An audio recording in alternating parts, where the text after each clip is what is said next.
आप सभी को प्रभु यीशु के नाम में जय मसीह की। हम स्वागत करते हैं आपका प्रतिदिन के वचन में। और आज का वचन जो हमारे लिए लिया गया है वो पहला इतिहास की पुस्तक उसका 29 अध्याय उसके 14 वचन से है, जहाँ पर इस प्रकार से लिखा हुआ है, मैं क्या हूँ और मेरी प्रजा क्या है कि हमको इस रीति से अपनी इच्छा से तुझे भेंट देने की शक्ति मिले। तुझी से तो हमें सब कुछ मिलता है और हमने तेरे हाथ से पाकर तुझे दिया है। हालेलुया। मेरे प्रियो, आज का जो वचन है जो परमेश्वर आपको और मुझे सिखाता है वो दाऊद के बारे में है। जो दाऊद आप सभी जानते हैं, जो अच्छा खासा एक राजा हुआ है परमेश्वर की कृपा और उसके अनुग्रह से। उस दाऊद को परमेश्वर ने बालक से ही चुन लिया ताकि उस घराने में आगे चल के उस वंश में प्रभु यीशु मसीह का जन्म हो। और मेरे प्रियो, दाऊद को परमेश्वर ने आशीषित किया और दाऊद के जीवन में ऐसे ऐसे काम परमेश्वर ने किए हैं कि दाऊद जब उनका बयां करता है, उनको लिखता है, तो वो प्रफुल्लित हो जाता है, वो आनंद से भर जाता है और वो आराधना से भर जाता है, क्योंकि ऐसे ऐसे काम परमेश्वर ने उसके जीवन में किए हैं। और आज भी वो इस प्रकार से लिखता है कि मैं क्या हूँ या मेरी प्रजा क्या है कि मैं तुझे कुछ भेंट दूँ, क्योंकि जो कुछ मैं देता हूँ वो तो मुझे तुझी से ही मिला है, परंतु फिर भी वो देता है। हालेलुया।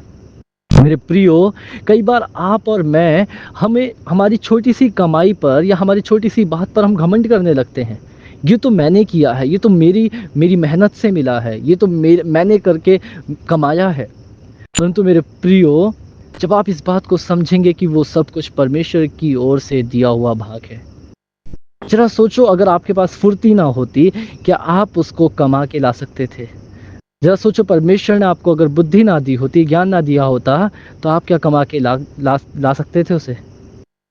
क्योंकि आपके आस पड़ोस में, आपके आजू बाजू में ऐसे भी लोग हैं जिनके पास काम नहीं है, जो घर पे पड़े हुए हैं, परंतु परमेश्वर ने आपको खाने के लिए रोटी दी। परमेश्वर आपको हर पल संभालता है।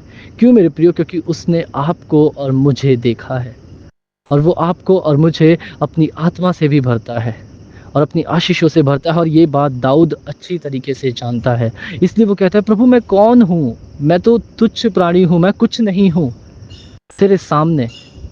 हालांकि वो उस समय एक राजा है, वो अपनी प्रजा को वहाँ पे संबोधित करते हुए भी कहता है कि मेरी प्रजा भी कुछ नहीं है। जरा सोचो, इतना बड़ा राजा परमेश्वर के समीप जाता है और कहता है कि प्रभु मैं कुछ नहीं। और हम एक छोटे से नगर में, एक छोटे से शहर गांव में रहने वाले लोग, हम अपने आप को कितना बड़ा परमेश्वर के सामने दिखाते हैं। मेरे प्रियो, यहाँ से हम दाऊद से सीखते हैं कि अपने आप को हमें नम्र करना है, क्योंकि जब जब हम अपने आप को नम्र करते हैं, हम उसकी आशीषों से भरते हैं, उसकी महिमा से भरते हैं, उसकी बातों से भरते हैं, उसके वचनों से भरते हैं।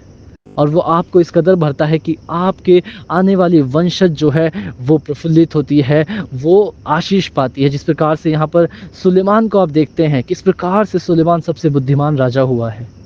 मेरे प्रियो, वो दाऊद की प्रार्थनाओं के द्वारा, दाऊद के सिखाए जाने के द्वारा हुआ, और सुलेमान का खुद का जो परमेश्वर के प्रति प्रेम था उसके द्वारा हुआ। तो मेरे प्रियो, जब हम अपने आप को नम्रता के साथ परमेश्वर के हाथों में सौंपेंगे, जो कुछ हमें मिला उसमें से परमेश्वर को देंगे।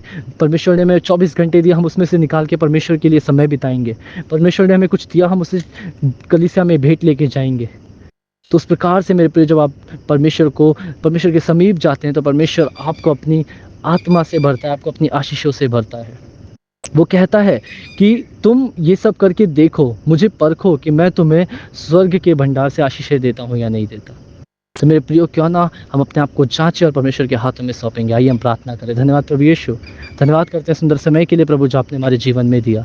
तो राजाओं का राजा, प्रभु का प्रभु है। जो लोग इस वचन को सुनते, पढ़ते, मनन करते हैं प्रभु, उन्हें आशीषित कर प्रभु, और वो सीखने पाए प्रभु कि मैं कुछ नहीं परंतु परमेश्वर ही है। वही है जो मुझे खिलाता, मुझे पिलाता है, वही है जो मुझे लिए चलता है। तो क्यों ना हम उसका धन्यवाद करने पाए। मेरे प्रभु यीशु, हर एक को तेरे हाथों में सौंपता हूँ। पिता उद्धार करता प्रभु यीशु के नाम से मांगता हूँ, आमीन। हालेलुया। आप सभी को प्रभु यीशु के नाम में जय मसीह की। आपका दिन शुभ हो।